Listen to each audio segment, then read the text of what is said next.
سانحہ 9 مئی کے 19 مجرمان کی سزاؤں میں معافی کا اعلان، پشاور جیل سے 6 کو رہا کر دیا گیا۔ ISPR کے مطابق مجرمان نے قانونی حق استعمال کرتے ہوئے رحم اور معافی کی پٹیشنز دائر کی تھیں۔ ضابطے کی کارروائی مکمل ہونے کے بعد رہا کیا جا رہا ہے۔ مجموعی طور پر 67 مجرمان نے رحم کی پٹیشنز دائر کی۔ رحم کی دیگر پٹیشنوں پر عمل درآمد مقررہ مدت میں قانون کے مطابق کیا جائے گا۔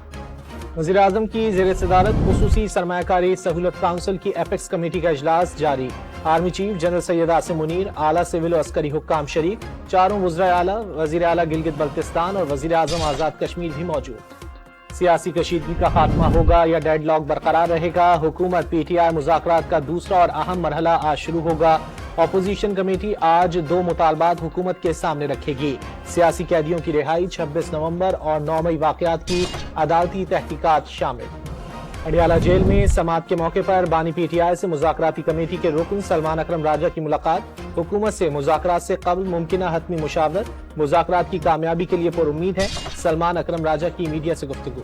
24 نومبر کو اسلام آباد میں احتجاج کے کیس میں وزیر اعلیٰ خیبر پختونخوا علی امین گنڈاپور کے وارنٹ گرفتاری منسوخ۔